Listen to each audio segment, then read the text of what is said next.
নমস্কার বন্ধুরা, কেসি কিচেনে সবাইকে স্বাগত। আজ আমি নিয়ে এসেছি মাছের ডিমের একটা রেসিপি।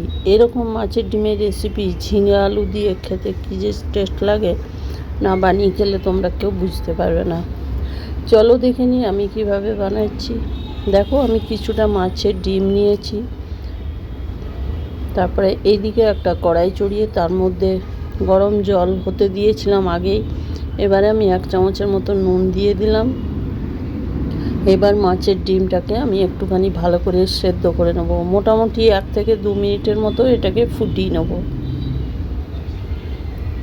দেখো, এটা একদম ফুটে গেছে। আর একদম ফুটন্ত জলে দিতে হবে। ঠান্ডা জলে দিলে কিন্তু জিনিসগুলো একদম ডিমটা ছড়িয়ে যাবে। দেখো, একদম সেদ্ধ হয়ে গেছে। আমি উল্টে দিলাম। উল্টে দিয়ে কিছুক্ষণ আর একটু ফুটিয়ে নিলাম। ফুটিয়ে নেবার পরে দেখো, গ্যাসটা বন্ধ করে দিয়ে আমি জল থেকে ডিমটা পুরোটা উঠিয়ে নিলাম আস্তে আস্তে। উঠিয়ে নেবার পরে এইদিকে আমি একটা প্লেটে উঠিয়ে রেখে ঠান্ডা করে নিলাম। ওইদিকে আমার ঠান্ডা হতে থাক। তারপরে এইদিকে দেখো, ঝিঙে আলু আমি নিয়ে নিয়েছি। ঝিঙে আলুটা আমি খুব ভালো করে প্রথমে ছুলে নেব। ছুলে ভালো করে ধুয়ে নিতে হবে। ধুয়ে তারপরে আমি কেটে নিয়েছি। দেখো, ঝিঙেগুলো এইভাবে একটু হালকা লম্বা লম্বা করে কেটে নিয়েছি। তার সাথে আলুটাও আমি ডুমো ডুমো করে কেটে নিয়েছি।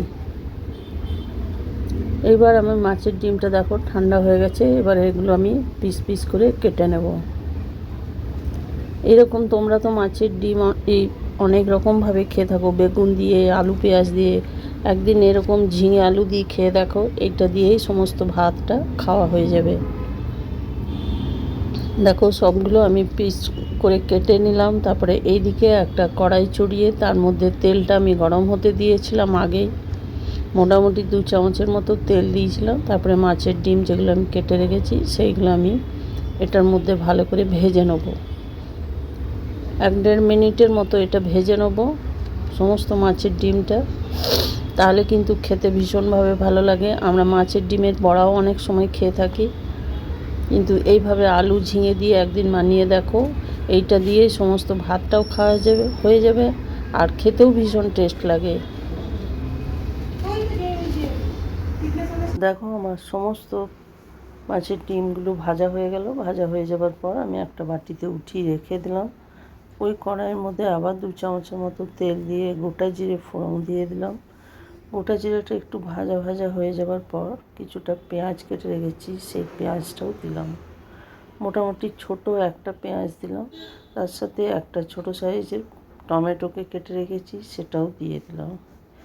এরপরে আমি এইগুলো নরম হওয়ার জন্য নুনটা দিয়ে দেবো পরিমাণ মতো। নুন দিয়ে একটুখানি ভালো করে ভেজে নিতে হবে, তাহলে পেঁয়াজ আর টমেটো দুটোই নরম হয়ে যাবে। এগুলোকে দেখো ঢেকে ঢেকে ভেজে নিচ্ছি। দেখো, ঢাকা দিয়ে ভেজে নিলাম। টমেটো পেঁয়াজ একদম ভাজা হয়ে গেছে, নরমও হয়ে গেছে। এবার ওইদিকে যে আলুগুলো কেটে রেখেছি সেই আলুগুলো দিয়ে দিলাম। এরপরে আমি হলুদ দিয়ে দিলাম। নুন তো আগেই দিয়েছি, এরপর হলুদ দিয়ে দিলাম। হলুদ দিয়ে আলুগুলো বেশ ভালো করে ভেজে নেব। এরপরে এইখানে আমি আদা জিরে আর কাঁচা লঙ্কা পেস্ট করে রেখেছি, সেটা আমি দিলাম। আদা জিরে আর কাঁচা লঙ্কা, আদা জিরে কাঁচা লঙ্কাটা দিয়ে দিলাম। তার সাথে একটু জল দিলাম 1-2 চামচের মতো। এরপর আলুটাকে ভালো করে কষিয়ে নিলাম।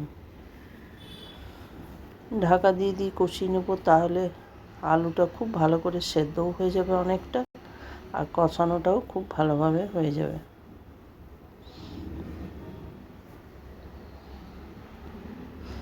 দেখো, আমি খুন্তি দিয়ে কেটে দেখিয়ে দিচ্ছি।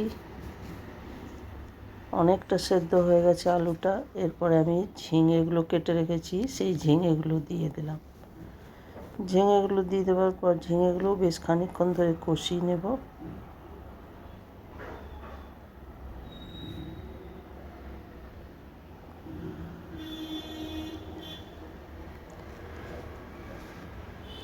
দেখো, ঝিঙের থেকে এরপরে জল বেরোবে, আর জল দেবার প্রয়োজন নেই। এই জলেই কিন্তু কষানো হয়ে যাবে।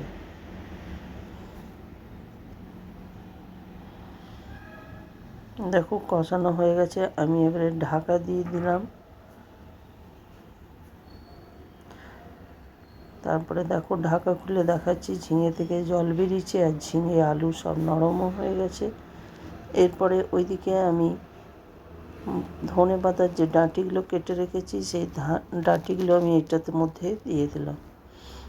ধনে পাতার ডাঁটিগুলো দিয়েও আরও কিছুক্ষণ একটুখানি ভেজে নেব। এরপরে আমি দেখো পুরো কষানো হয়ে গেছে। এরপরে যে মাছের ডিমটা আমি ভেজে তুলে রেখেছি সেইটা আমি দিয়ে দিলাম।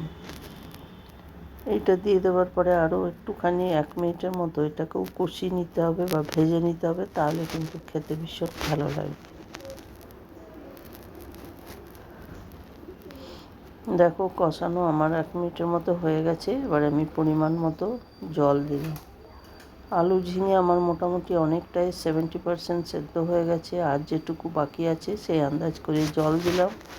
জল দিয়ে 2-3 মিনিটের জন্য ঢাকা দিয়ে রেখে দিয়েছিলাম। তারপরে দেখো ঢাকা খুলে দেখাচ্ছি, আলু একদম সম্পূর্ণ সেদ্ধ হয়ে গেছে। আলু ঝিঙে বা মাছের ডিমের যে বড়া সেগুলো সব সেদ্ধ হয়ে গেছে। এরপরে ওপর থেকে কিছুটা ধনে পাতা ছড়িয়ে দিলাম। এতে কিন্তু এই তরকারির টেস্ট ভীষণভাবে ভালো হয়।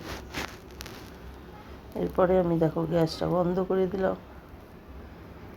হাতায় করে একটুখানি ধনে পাতাটাকে আমি ভালো করে নেড়ে চেড়ে মিশিয়ে দিলাম, নিয়ে ঢাকা দিয়ে আমি বেশ কিছুক্ষণ রেখে দিলাম। তারপরে ঢাকা খুলে দেখাচ্ছি, দেখো কত সুন্দর হয়েছে আর ভীষণ টেস্ট হয় এইভাবে বানালে। আমার রেসিপি যদি তোমাদের ভালো লেগে থাকে তো লাইক শেয়ার ও কমেন্ট অতি অবশ্যই করে দিও। নতুন বন্ধুদের সাবস্ক্রাইব করার অনুরোধ রইল। তোমরা সকলে ভালো থেকো, সুস্থ থেকো। ফিরে আসছি পরের কোনো রেসিপি নিয়ে। ধন্যবাদ। দেখো আমি হাতায় করে দেখিয়ে দিলাম কত সুন্দর তরকারিটা হয়েছে।